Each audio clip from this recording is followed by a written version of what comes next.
When you bring your child home for the first time, you want a baby monitor you can trust. When you choose Stork, you choose technology trusted to monitor 10 million babies in hospitals every year. Stork continuously tracks your baby's pulse rate, oxygen saturation, and temperature. Visit MassimoStork.com to learn more. Stork, a revolutionary baby monitor, is born. Stork is not a medical device. Read and understand all product labeling. Massimo data on file.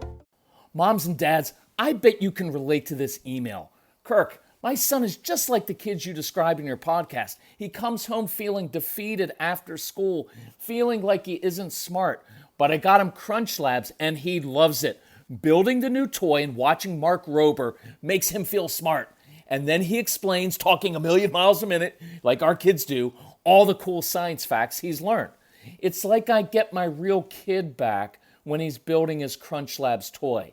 And that is exactly why I was so psyched when my niece first told me how her son loves Crunch Lab. Confession, this is the one sponsor I wanted more than any other because it's such a perfect fit for our kids. So go to crunchlabs.com/calm and you'll see why. Crunch Labs is a STEM monthly subscription build box for kids. Your kids get a really fun toy in the mail every month. And what kid doesn't love that? And then they put it together by watching a step-by-step video from former NASA engineer Mark Rober, where he teaches all the cool physics that make the toy work. Mark's passion is helping kids think like engineers. And this helps your kids develop resilience and problem-solving skills while having a ton of fun. Get your kids something they will actually love, use, and look forward to getting all throughout the coming year. Build your child's confidence now. Visit crunchlabs.com/calm and get your kids Crunch Labs today. So I remember when Casey was in his early teen years, and there were certain times where I could tell he just was angry at me or didn't agree with me, and he was defiant. And at times I would look at him and say, I know you just flipped me off in your head. What I want you to know is, it's not going to work.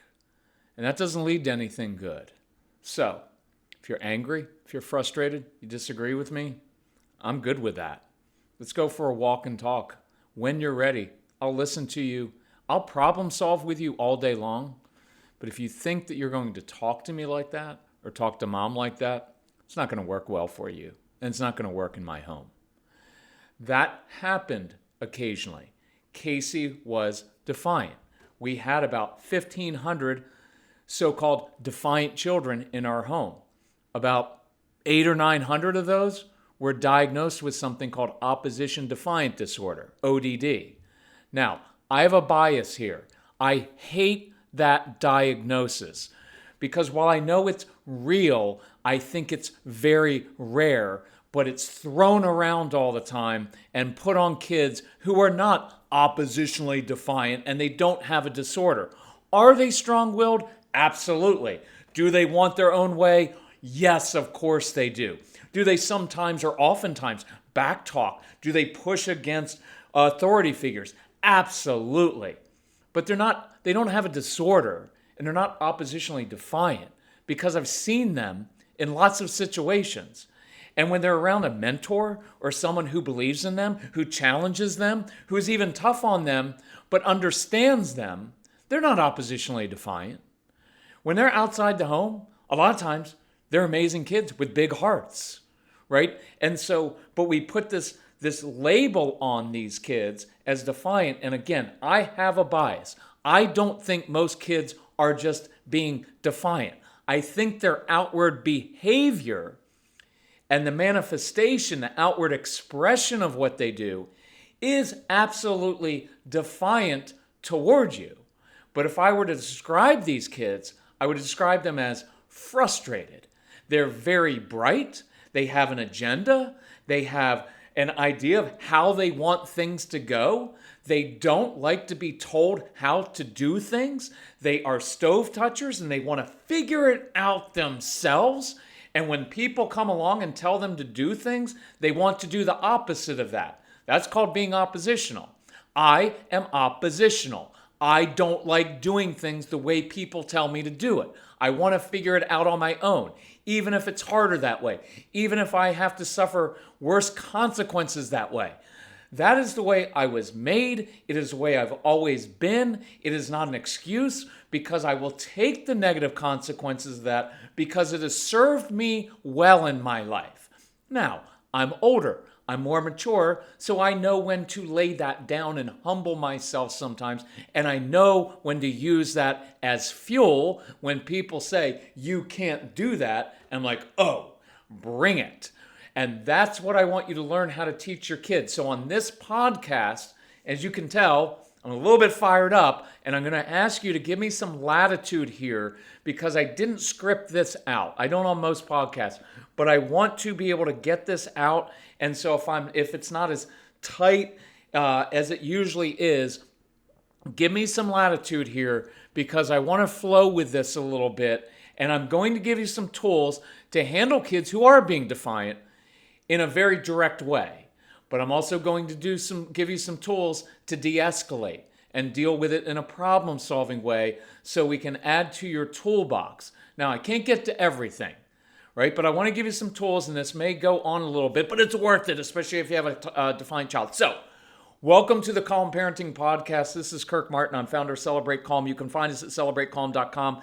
If you need help, contact our son, who, yes, he is an oppositional kid. And I will tell you, I love that strong will that is in Casey. It is serving him well in life because he has self-control and self-discipline now. And he has a vision for his life and how to treat people. And he does it well. And I want you to appreciate those qualities in your kids. So if you want to talk to a child who is extremely outwardly defiant and had that nasty, awful label. By the way, here's my bias. I think it's a lazy label. And I think the professionals who use it, and I have great respect. My wife is a therapist. I have great respect for therapists. In fact, we just had a Zoom meeting this morning with a therapist. So I believe in therapists. But at the same time, there are professionals at times who just slap on a lazy diagnosis. And I think the ODD diagnosis is lazy because I don't think it really gets to the heart of or the root of who that child is. And I'm being forceful with this because many of you have kids who are labeled with that. And I don't want them to go through their lives with that label thinking, this is who I am. Right? It's important to be precise in how you define people's personalities and their styles and their modes of being and their heart. That is not who your kids are. And I want you to see them correctly. And just because they're challenging and difficult and strong-willed doesn't mean they're that, right? If that makes sense. So if you need help, contact our formerly defiant but still very strong-willed son, Casey, C-A-S-E-Y at celebratecalm.com. He will help you out. Whatever resources. It's our final week because it's been almost the entire month for the Christmas and July sale. But we love this because the feedback we get from it is this is changing the way we see our kids. It's changing the whole entire tenor of our home. Where we were having power struggles, we're not. What is that worth, right? To me, how many thousands of dollars do we spend on all kinds of other stuff? And our Christmas and July sale to get everything or to get the Calm Parenting package is a fraction of that, but you get the tools and the perspective and the insight. So anyway, ask Casey, he'll help you with that. So let me go through a few different ways of handling this. So I was doing a phone consultation today. So the parents had said they've got this challenging 15-year-old son, and they have a rule that you don't get to do screen time. During the summer, you don't get to do screen time at night. It's just what they chose. So the child came up and he's like, hey, Mom, Dad, I didn't get to do any screens during the day. Could I do it tonight? So the parents were like, okay, we can deal with that. So we're going to give you 30 minutes. So the son said, can I have 45? Now, there's one of two ways to handle this. You would be perfectly reasonable, legitimate, justified in saying, you know what? We've got rules around here. You didn't take advantage of it. There's no screens at night. I offer 30 minutes, which I didn't have to, and yet you're never pleased with anything, and you have to come back, and you always want more. You could handle it that way. I don't think it would go over well, and I don't think it's the right way to do it because it's primarily negative. And to the parents' credit, what they said is, no, you get 30, because that's kind of what we taught him to do. And the child, to his credit, said, okay. Now, did the child say, thank you so much for the extra 30 minutes? No, but I don't expect him to. But here's my question to you, which is, for some of us, we're like, well, why did he even have to question? He should just be grateful. I expect a kid to try to negotiate for more. I actually respect that quality. That's ask, seek, and knock. Why would you not want to try to get more? There was nothing wrong with him asking for more. And here's the thing you have to think about. This is a 15-year-old kid. And so the question I asked the parents was, has he not been like this since he came out of the womb? And they were like, yes. And I was like, good. So you handled that perfectly because you didn't react to him going for the extra 15 minutes. You just knew that he was going to do that. And that's actually being assertive and asking for what you want. And to your child's credit, he didn't throw a big meltdown because you wouldn't give him the extra 15. That was a beautiful thing. And I would actually at some point affirm your child and say, and now this was in a bigger discussion, but we came up with 4 things they could affirm their child for and just say in a casual way, hey, I've noticed, you're really maturing because when I gave you the extra 30 minutes and you wanted more, but I said no, you didn't push on it anymore and you didn't have you didn't create a lot of drama around you just accepted it. And that shows me you're growing up more. And when we'd asked you to do X earlier, you just did it without me asking again. And again, that just shows me you're really growing up. And I'm noticing that. And I think that's awesome. And that's how I like to praise kids. I don't like to make a big deal of it. I just recognize it so that it lifts them up and they want to do that more. So there's one example. One of the more famous examples you'll hear in the Stop Defiance and Disrespect program, if you get the package, is Casey, our famous chips and salsa story. So Casey comes at me one day, he was about 11 or 12, with that tone in his voice. You know that tone. You have every right to say, young man, young lady, if you're going to use that tone with me, to your room for the rest of your life. Because that's all that happens, right? We just send them to their rooms away from us. And I got tired of doing that because it wasn't effective.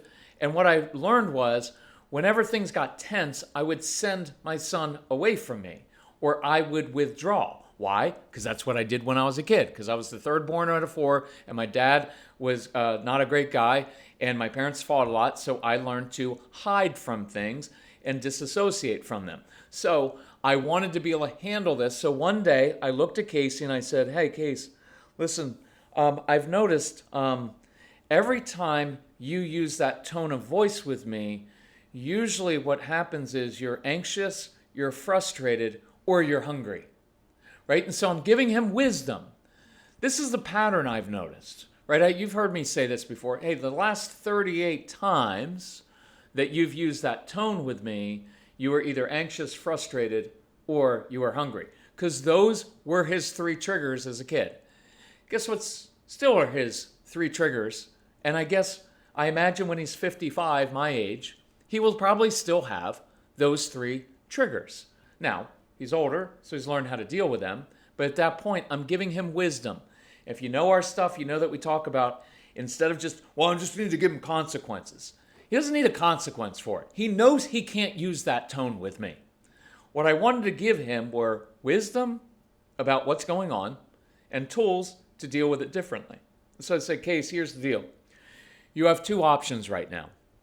You may continue to talk to me like that if you want, but every time you do, you lose all your privileges, you lose your video games. I don't think you want to go there. So if you want to grab some chips, I'll get some salsa. I'll meet you out in the backyard, or I'll meet you out on the deck, and I'll help you with whatever you're struggling with. So I go to the fridge, I grab the salsa, I go outside. He goes and gets the chips. We reconvene in a different place. Remember, motion changes emotion. I'm not going to toe-to-toe with an upset or defiant child in the space that we're in because it always escalates. It gives me a minute to get away from him and really process and kind of calm down. It gives him a minute to do that, but I've invited him into a different place, both physically and psychologically, mentally in a different place, and now we're eating chips and salsa. Does it have to be chips and salsa? No. But I love chips and salsa for a couple reasons. One, I really like the salt and I like the taste. And I've noticed this in my life. You never see two people eating chips and salsa yelling at each other, right? You don't. It's always a relaxing time. When you go out for chips and salsa, it's always relaxing. You throw in a couple margaritas, everybody's happy, right? So I'm changing the dynamic. And some of you are going to be like, well, that's kind of, I don't know, understand why you do that. Because it's very practical. Because I'm instead of like, we need to have a talk about your bad attitude. Okay, Dad, I can't wait. Will you point out all the times that I have a bad attitude and tell me all the things that I've lost, and then I'll change my behavior? Like, it's just not helpful. And if you're honest in your life, when you're having a bad day or you're being defiant or upset, you don't want someone to come along and say, your attitude really stinks right now. What are you going to do about it? Oh, thanks a lot for the insight.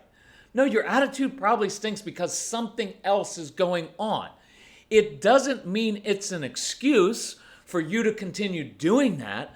I didn't say, Casey, you know what? I know you're probably anxious and frustrated, or maybe you're hungry because you didn't manage your own food intake even though you're 14.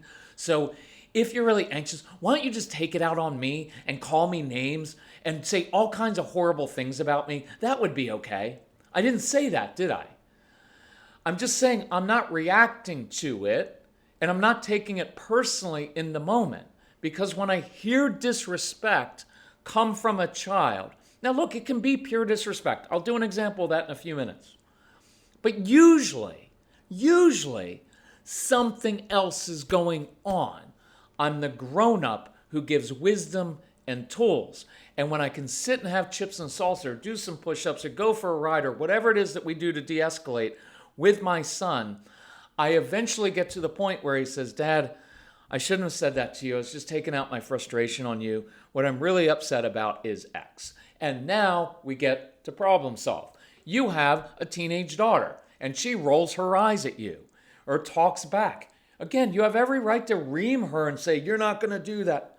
Fine. But here's a good discussion that I have with a teenage daughter. This is a little bit long, but I want to get the principles in. Honey, you may continue to roll your eyes at me if you want. Why would I say that? Because it's an honest statement. Because I can't do it. What am I going to do? Pluck her eyeballs out? If she wants to roll her eyes, she can roll her eyes. I can't make her stop. It's her choice.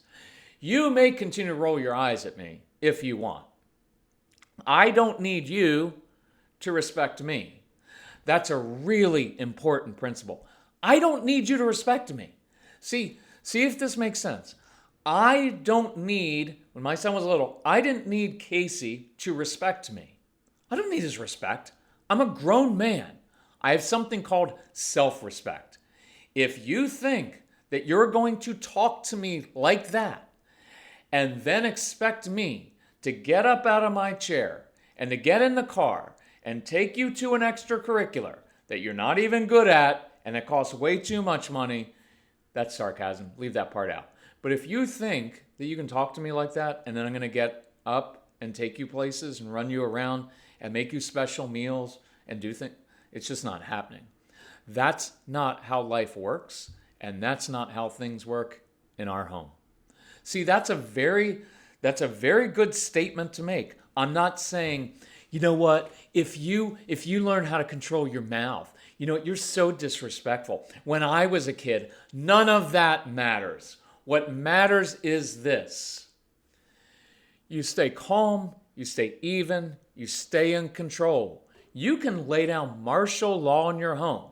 If your child has gotten in the habit of they call you names or they call you a jerk, I don't need to get all wound up about that. I also am not going to take it, right? And I can go martial law, right? I just want you to know, like I said to Casey, I know you just flipped me off in your brain. It's not going to work here, right? If if you think that you're going to call me that name and there are not going to be harsh consequences, which in my case, when I don't do consequences a lot because they usually don't work, but when I do consequences, mine are swift and severe. They're not harsh personally, but they are severe. I'll go on lockdown. We will declare martial law in my home. And that is worse than being grounded. I'll go totally Amish on you. We will cut off all electricity to that. This is my boundary. It does not get crossed. And when it does, it is swift and severe, right? Whatever that is to you, but I just don't want there to be a lot of drama. And it's not personal. And I'm not yelling, and I'm not telling about my childhood and how much that hurt me. I'm just letting them know it doesn't work in my home. Now, I'm going to get to some other variations of that, so hang on through this. But with that teenage daughter, honey, you may continue to talk to me like that. I don't need you to respect me because I don't need a child's respect. I don't. I've got self-respect. You think you're going to talk to me like that? I'm going to go do things. It's just not going to happen. The truth is, honey, the reason I want my child to respect me, it's not for my own sake. I don't need it. The reason, 14-year-old daughter, I want you to respect me is because it's good for you. Because what I know in life is when kids respect their parents, things tend to go better for them. I also know at age 14 or 15 or 16, whatever age your child is, you're going to want to have a lot of freedom. You're going to want to do sleepovers and get your driver's license and have all kinds of freedom. And I want to give you freedom. But every time you talk back, every time you roll your eyes at me, you know what it tells me? It tells me you're not mature enough to handle that freedom. And that makes me sad for you. See, does that make sense? See, I'm not like, I can't believe that you would talk to me like that. If you think, I don't need to be indignant about it like that. I just need to be firm about it and give them clear vision and give them tools. So, honey, if you think you're going to talk to me like that and get away with it, it's just not going to work for you.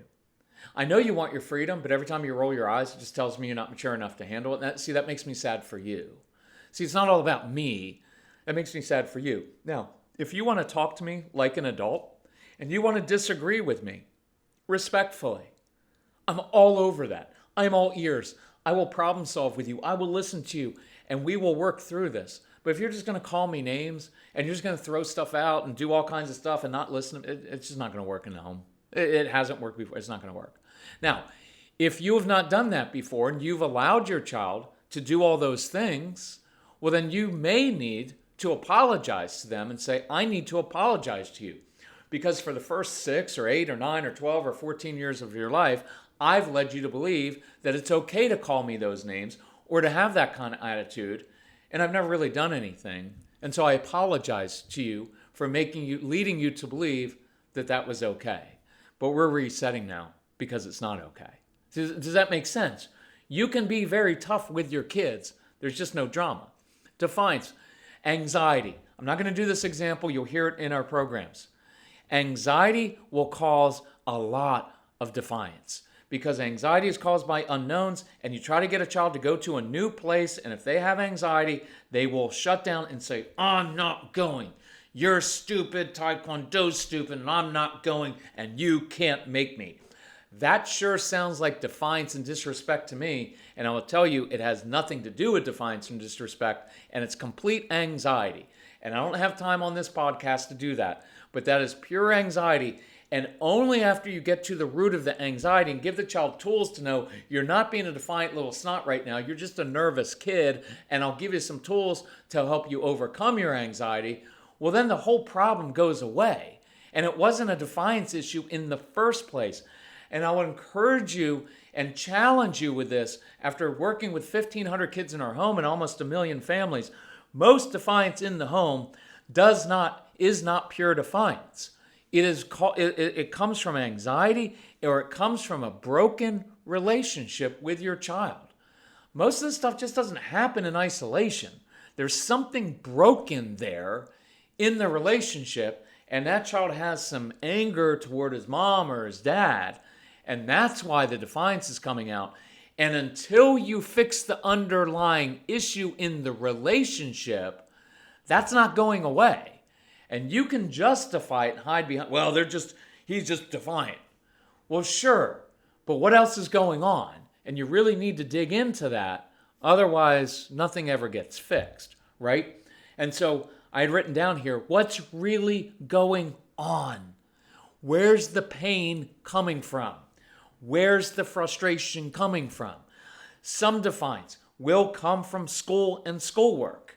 So they're defiant because what they're often being asked to do is arbitrary or it's overwhelming. And sometimes when you and I get overwhelmed or anybody gets overwhelmed, they shut down and become defiant.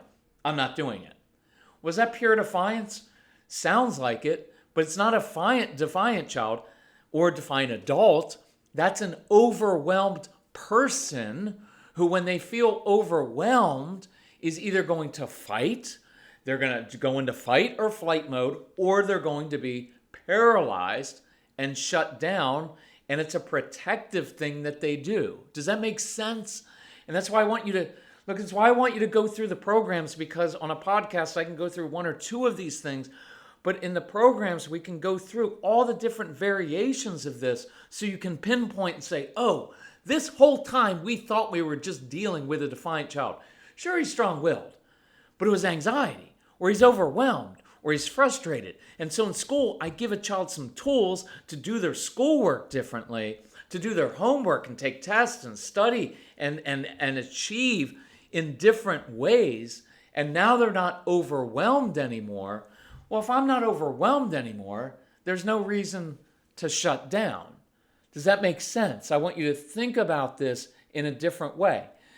Now, one more example that's kind of a tough example is sometimes we get this in divorced homes where there was, let's say in this case, it was a dad who had been, maybe he was a little bit controlling, and maybe he said said bad things or negative things, talked badly to his or about his wife.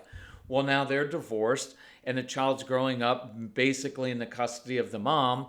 So what happens? That child will often start talking that way to his mother.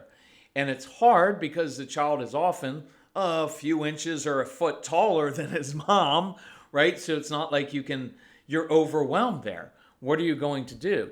And sometimes a very honest discussion of, hey, honey, son, I know you may have heard your father talk to me like that, and I'm sorry that you heard that, but that stops here and now, and that will not ever happen again in my home.